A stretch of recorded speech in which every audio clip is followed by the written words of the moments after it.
सेदेला हाबबाय ओरैबायदि डेन्जार जिसिबि लाबोनांगोन नामा दासिम मथा मथि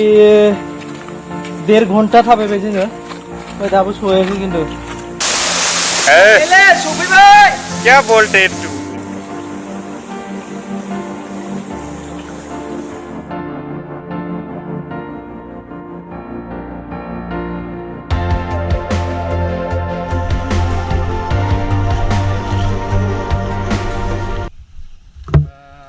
जा लकेसनाव थांनांगौ जोङो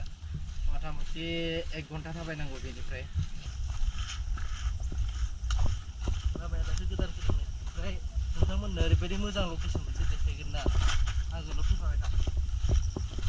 बैजों थांनांगौ बै मानसि थांनाया बेनिफ्राय दै थाबायलांनांसिगोन जोङो दा शुरु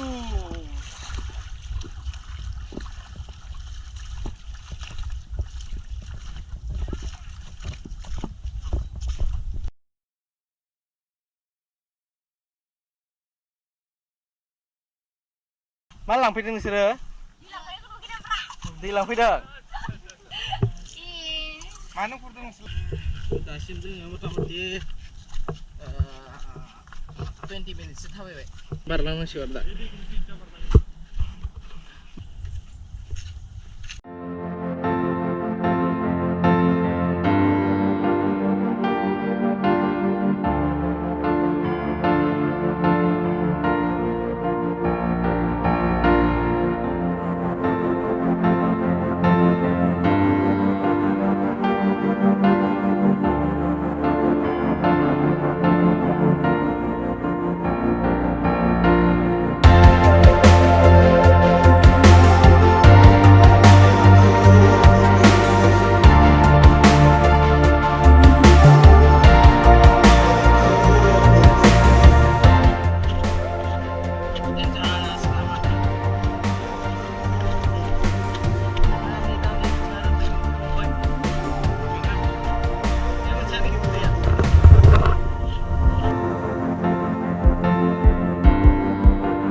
जा मोजां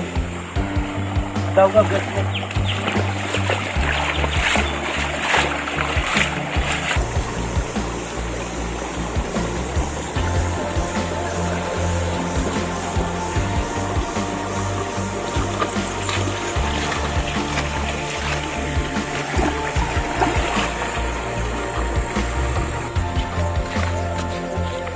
चलते जाओ दासिम मथा मथि 1.5 घन्टा थाबायबाय जोङो ओमफ्राय दाबो सहैयाखै खिन्थु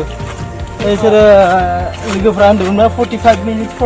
मिनिट्स लायो खिन्थु दा फैबाय माथो 1.5 घन्टा जालांबाय दाबो सहैयाखै जों लकेसन हनै बिसोरो आरो बेसे टाइम लाबावगोन बेखौथ' बुंनो हाला फाइनाल टाइमखौ खिथागोन दायो दायो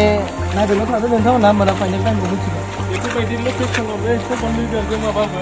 बे सेंगल चार्लिनि बायदि होननासो नागिरनांगोन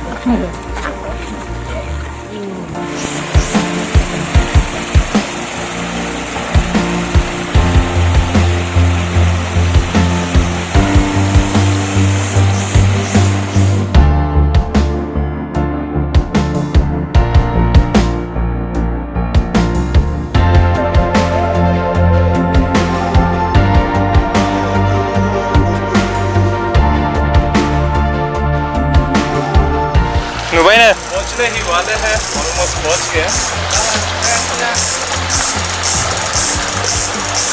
मा बुङो नुहुरथारबाय नुबाय नुबाय सोरो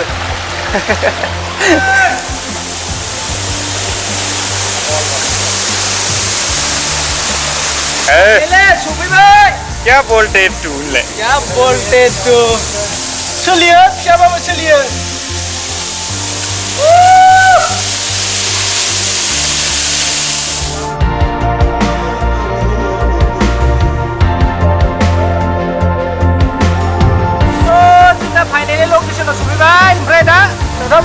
स्क्रिनशटआव खेबसे देखायनो नायदो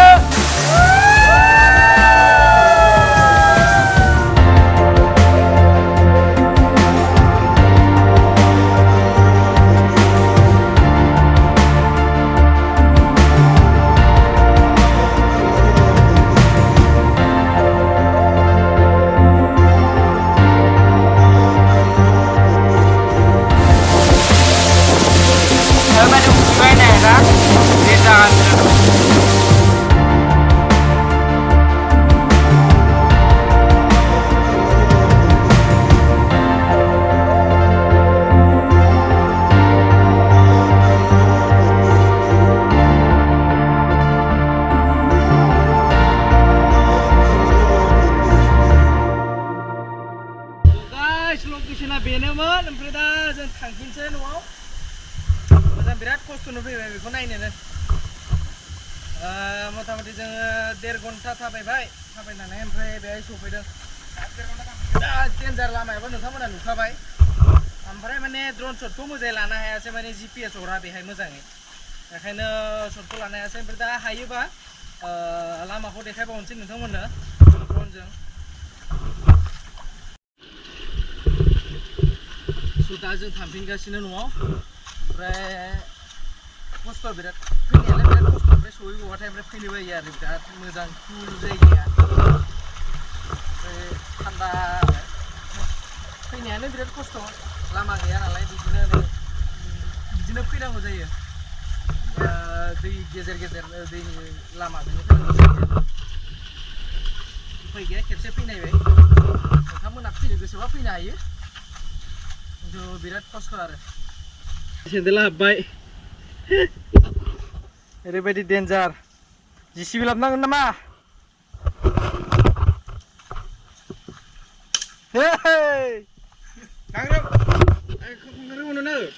नै खांख्राइ आथिं ओंखारबावबाय खांख्राइ आथिंसो ओंखारबाय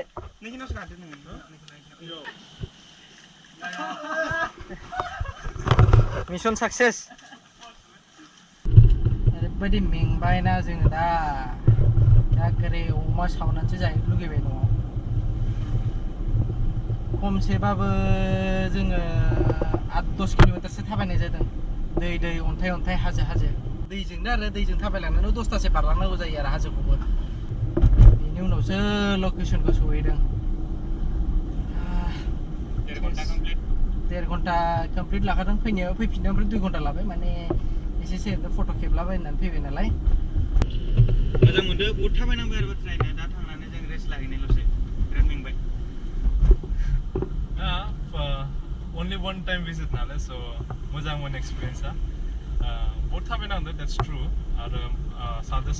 लामायाबो बहुत हाजो बायदिमोन so like there were many stones बिदि आरो बेनिफ्राय